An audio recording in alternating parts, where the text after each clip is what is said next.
I have been on a quest to find the perfect countertop ice maker.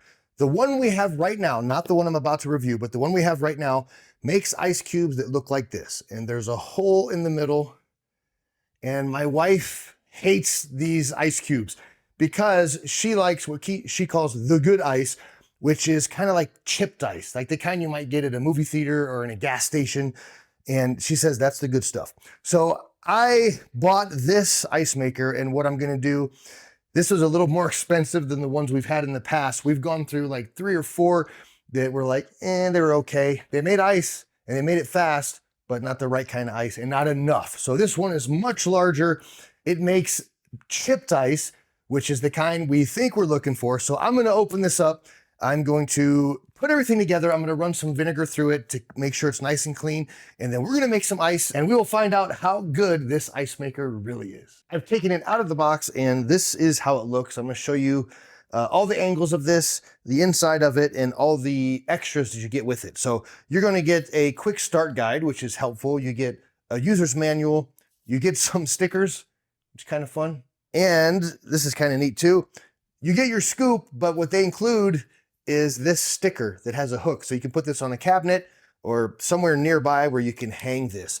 And this is super helpful because ours, with our last ice maker, we end up putting it here, and then it leaves like a mark, because our water is not that good where I live. So it leaves like a calcium deposit. They also included this. This is a TDS meter. And if you're asking yourself, what is a TDS meter? You're in good company, because I had no idea. I had to look it up.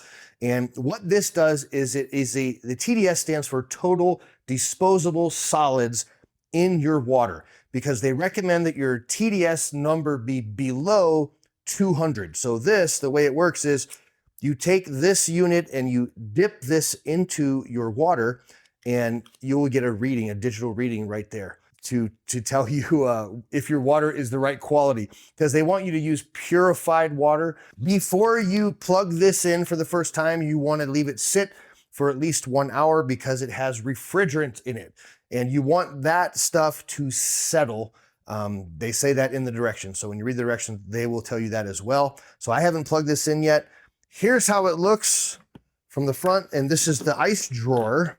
So that's where you're gonna get your ice. This drawer is like twice as big, at least twice as big as every other ice maker that we've had. Here's a close-up look. Now, when you open up the drawer, this comes out and you can see inside. And if you look closely, there is a max fill line. Now that one behind the drawer is only gonna be important when you're running this through the cleaning cycle, because there's another max fill line up here where you add your water. You can see that one is right there. And that is the max fill line that you're gonna use when you're just adding water. So if you're cleaning this, you wanna fill this up past the max fill. The water will come down into here. And then once you reach that max fill, and this one is also full, then you run the cleaning process. There's a vent on the right-hand side here. This you wanna keep away from, or you don't want to put anything next to this. You want to leave at least 6 inches or like half a foot, because air will be coming out of this. And if it gets clogged up, it's going to get too hot and it's not going to operate correctly. Here on the back side are your drainage spouts. So make sure you plug these in before you add water.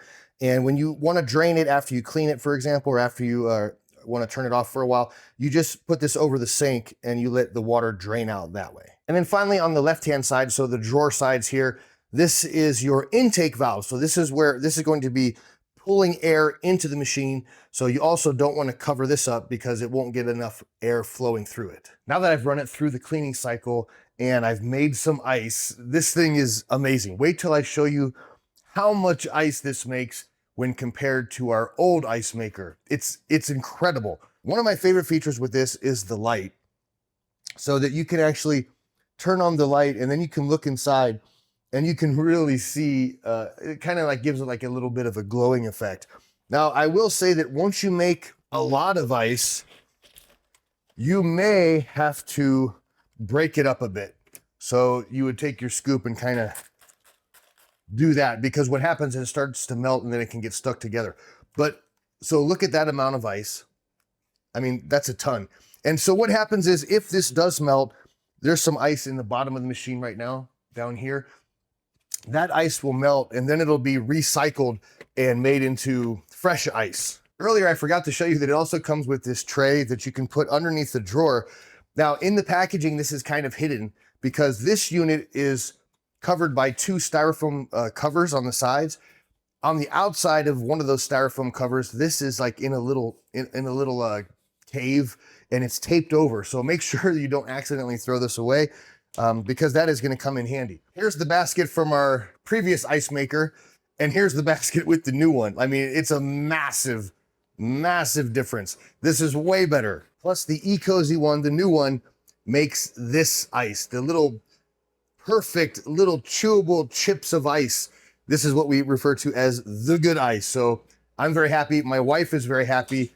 We love this machine and I highly recommend it. If you'd like to grab one of these, there's a link in the description below. Please hit like on this video and be sure to subscribe to my channel. Thank you so much for watching.